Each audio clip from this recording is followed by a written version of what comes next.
Welcome back. नमस्कार दोस्तों, एक बार फिर से आप सभी का स्वागत है। आइए देखते हैं रिजल्ट से ठीक पहले एक बार क्या कितनी कट ऑफ जा सकती है। बिल्कुल सटीक विश्लेषण है और देख लेते हैं, क्योंकि आपका रिजल्ट जल्द ही 2 दिन 3 दिन 4 दिन जितना भी जल्दी हो सके उतना जल्दी आ सकता है, कभी भी आ सकता है। अब उसका समय हो चुका है। तो इस बार 3 कैटेगरी में आएगा, पीएचडी, नेट और जीआरएफ। हम हिंदी का कट ऑफ देखते हैं। 2 शिफ्टों में परीक्षाएं हुई थी और परसेंटाइल में आपका स्कोर आएगा। 3 कैटेगरी में आएगा। तो इस बार ज़्यादा लोग पास होंगे, भले ही पीएचडी हों। जो पीएचडी होंगे तो अब पीएचडी में ओनली पीएचडी होंगे तो वह पीएचडी में एडमिशन लेने के लिए एलिजिबल होंगे। जो नेट होंगे वह पीएचडी और नेट दोनों होंगे, यानी कि एडमिशन भी लेंगे और असिस्टेंट प्रोफेसर के लिए भी एलिजिबल होंगे। जीआरएफ वाले पीएचडी, नेट, जीआरएफ तीनों होंगे। पीएचडी में एडमिशन लेने के लिए भी, असिस्टेंट प्रोफेसर के लिए भी, और पीएचडी में एडमिशन के थ्रू जब एडमिशन हो जाएगा तो वहाँ पे स्कॉलरशिप भी 38 से 40 हज़ार महीना मिलेगा।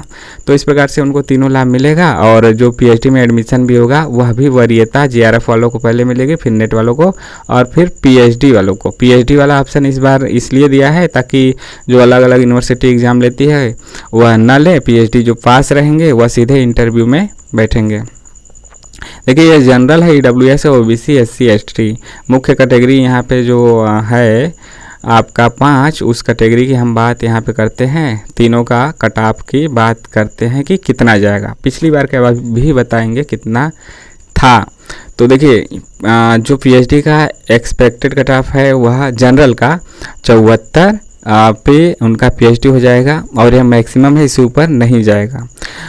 नेट 85 क्वेश्चन पे हो जाएगा। 150 क्वेश्चन है पेपर 1 और पेपर 2 में मिला के। तो यहाँ पे हम नंबर नहीं बल्कि क्वेश्चन बता रहे हैं। क्वेश्चन ध्यान से सुन लीजिए।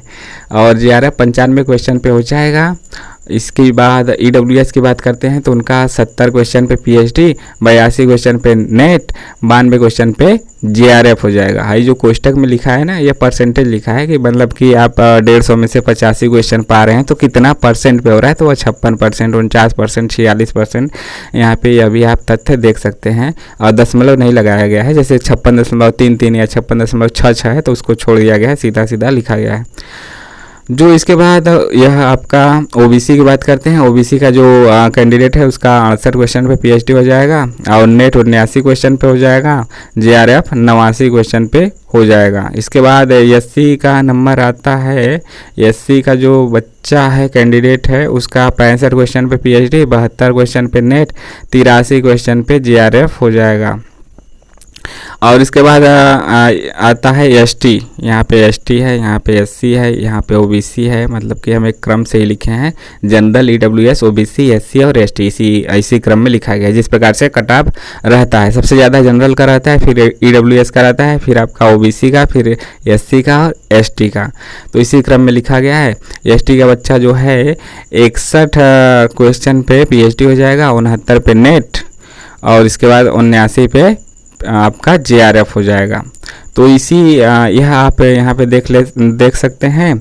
और एक चीज़ और जान लीजिए कि जो 2 शिफ्टों में परीक्षा हुआ है, फर्स्ट शिफ्ट का जो है वह तुलनात्मक रूप से सेकेंड शिफ्ट से थोड़ा सा कठिन रहा है। उनको फ़ायदा मिलेगा 1-2 क्वेश्चन का, 3 क्वेश्चन का। यदि मान लीजिए कोई कट ऑफ बन रहा है 84 पे, तो वह हो सकता है कि पहले शिफ्ट वाले बच्चे का हो जाए 84 पे नेट या जीआरएफ। एक एग्जाम्पल दे रहे हैं, मान लीजिए 84 पे हो गया और हो सकता है कि सेकेंड शिफ्ट में दूसरा बच्चा भी 84 पाया है तो उसका ना हो, क्योंकि इनको 1-2 नंबर का फ़ायदा मिलेगा। जैसे यहाँ पे हम बता रहे हैं, यह आपका दोनों शिफ्टों को मिला के बताया गया है। जैसे कि 85 क्वेश्चन पे मान लीजिए कि सेकेंड शिफ्ट का है स्टूडेंट, उसका हो गया नेट और 95 पे जीआरएफ हो गया जनरल कैटेगरी में। लेकिन वहीं फर्स्ट शिफ्ट का यदि यहाँ पे 83 या 84 है जिसका, तो उसको भी कन्फर्म मान के चलिए कि उसका भी हो जाएगा। और इसका यहाँ पे 93 है जिसका पहले शिफ्ट में, तो उसका भी हो जाएगा। यानी जो हम यहाँ डाटा दिए हैं, यह जो दिया गया है और जिसका पहले शिफ्ट में है, और इससे हर कैटेगरी में 1-2 क्वेश्चन कम भी सही है। 2 क्वेश्चन मान के चलिए, 85 का 83, 95 का 93, 82 का 80, तब भी उसका प्रबल संभावना है, 90% संभावना है कि उसका हो जाएगा। और यहाँ पे देखिए कि विश्लेषण लगभग यही रहेगा। एक चीज़ और, यह तो हमने जान लिया कि फर्स्ट शिफ्ट का जो आप देखेंगे क्यों कठिन है। तुलनात्मक रूप से, वैसे तो दोनों पेपर कठिन है। तुलनात्मक रूप की बात की जाए तो पहले शिफ्ट और दूसरे शिफ्ट में एक अंतर क्या है कि जो 14 से 15 क्वेश्चन दिए गए हैं दूसरे शिफ्ट में, वह रचनाकारों से, जो सिलेबस में लगे हुए रचनाकार हैं उनका जो जन्म वर्ष से कालक्रमानुसार लगाने के लिए या फिर उनके रचनाओं को कालक्रमानुसार लगाने के लिए, और रिपीटेड क्वेश्चन, ये सब मिला के 14-15 क्वेश्चन है और यहाँ पे 5-6 क्वेश्चन ही है ऐसे सिलेबस से जुड़े हुए, इसलिए यहाँ पे यह आसान हो जाता है। और जो 100 क्वेश्चन में कठिन प्रश्नों की बात की जाए हिंदी का, तो 20 कठिन मान लीजिए, 20 सरल मान लीजिए, बाकी बचा जो 60 क्वेश्चन, 50 से 60, क्योंकि 10 यदि पैराग्राफ का छोड़ दें तो 50 क्वेश्चन बचा, 50 मॉडरेट लेवल का था। तो इसलिए आपका सेकेंड शिफ्ट का आसान कहा जाएगा। आप अच्छे से विश्लेषण किए होंगे, जो दोनों पेपर देखेगा वह खुद अंदर से मान के चलेगा कि हाँ 2-3 क्वेश्चनों का फ़ायदा पहले शिफ्ट वालों को मिलेगा, कम से कम 2 क्वेश्चन का तो मिलेगा ही। यदि किसी का जैसे इस यहाँ 85 है तो वहीं आपका 83 पे भी उसका हो जाएगा, तो पहले शिफ्ट वालों को थोड़ा सा फ़ायदा होगा पेपर की डिफ़िकल्टी लेवल। इसीलिए 2 शिफ्ट में परीक्षा हुआ है, दोनों को बराबर करने के लिए परसेंटाइल में स्कोर आएगा। पिछले बार का देख लेते हैं। पिछली बार तो पीएचडी था नहीं, तो इसका पीएचडी का नहीं, मतलब इस बार नया शुरू हुआ है पीएचडी का जो रिजल्ट देना। नेट और जीआरएफ था, तो पिछली बार कितना था हम देखते हैं ना, बता देते हैं दिसंबर 2023 का, ताकि एक आंकड़ा लगाया जा सके कि कितना होगा। और यकीन मान के चलिए पिछली बार से थोड़ा सा ज़्यादा ही रहेगा, निश्चित रूप से रहेगा।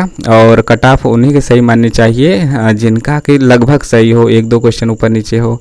कोई एग्जैक्ट तो बिल्कुल बता नहीं सकता, बिल्कुल भगवान तो है नहीं, आगे एक अनुमान से ही बताया जाता है। तो आप लोगों को उसी पे यकीन करना चाहिए, और हम पूरी ईमानदारी से बनाए हैं, हमें यकीन है कि लगभग इसी के आसपास रहेगा। देखिए इसमें क्या है ना कि पिछली बार जो गया था कट ऑफ, वह गया था दिसंबर 2023 का, हम बता देते हैं। जनरल का यहाँ पे 85 है नेट का ना, तो 80 पे गया था, यहाँ पे 80, और जो जीआरएफ हो गया था उनका 92 क्वेश्चन पे हो गया था। वहीं पे ईडब्ल्यूएस का कितना गया था, 74 क्वेश्चन गया था, और जो जीआरएफ उनका हुआ था 89 क्वेश्चन पे हो गया था। ओबीसी कितना गया था, मात्र 72, और जीआरएफ कितना 85। सुनते भी रहिए, देखते भी रहिए, इसी में हम लिख रहे हैं। इसके बाद आपका हो गया जनरल हो गया, ईडब्ल्यूएस हो गया, ओबीसी हो गया, एससी बचा। एससी का कितना गया था पिछली बार, एससी का गया था आपका 68 क्वेश्चन पे नेट हो गया था। और जीआरएफ की बात करें तो जीआरएफ 80 क्वेश्चन पे हो गया था। और एसटी जो लास्ट कैटेगरी बचती है 80, एसटी का कितना गया था नेट का कट ऑफ 65 गया था, और 78 पे जीआरएफ हो गया था, कितना 78 पे। तो इस प्रकार से था, पिछली बार से 2-3 क्वेश्चन ज़्यादा ही रहेगा। 2-3 क्वेश्चन उस बार तो मान लीजिए कि नेट का कट ऑफ बहुत कम गया था, जैसे ओबीसी का 72 गया था, तो इस बार 79 जाएगा, बहुत कम जाएगा, तो कितना 78-77, वो भी पहले शिफ्ट वालों का, मतलब कि उनका यदि है, और दूसरे शिफ्ट का तो यहीं इसी के आसपास रहेगा। तो ओवरऑल जो दोनों शिफ्टों का मिला के बताया गया है कि इससे ऊपर नहीं जाएगा, मैक्सिमम यहीं रहेगा। और इस बार ज़्यादा से ज़्यादा लोग पीएचडी पास होंगे। पीएचडी जो नेट और जीआरएफ में जो क्वालिफाई नहीं कर पा रहे थे, इस बार पीएचडी में अवश्य करेंगे। जो भी 8.5-9 लाख बच्चे परीक्षा दिए हैं, उसमें से ज़्यादा लोगों का पीएचडी होगा, फिर नेट होगा, फिर जीआरएफ होगा, क्योंकि जो 6% का लगभग होता है नेट होता है, और उसमें से फिर 1% का जीआरएफ होता है। इस बार पीएचडी ज़्यादा से ज़्यादा होगा। तो आप लोग अब बताइएगा कि कैसा लगा, और अपने कमेंट के माध्यम से यह बताइएगा कि आपका कितना क्वेश्चन सही हो रहा है, और आंसर की अपना ज़रूर मिला लीजिएगा, क्योंकि पेपर में पता नहीं चलेगा कि आपका कितना आया है। जब रिजल्ट आपका परसेंटाइल में सीधे देगा और नीचे लिखेगा उसमें कि आप पीएचडी ओनली पीएचडी हैं, या फिर नेट और पीएचडी दोनों हैं, या फिर जीआरएफ पीएचडी नेट तीनों हैं, बस रिजल्ट लिखेगा और परसेंटाइल में आपका नंबर देगा, पेपर 1 का इतना, पेपर 2 का इतना, ओवरऑल इतना।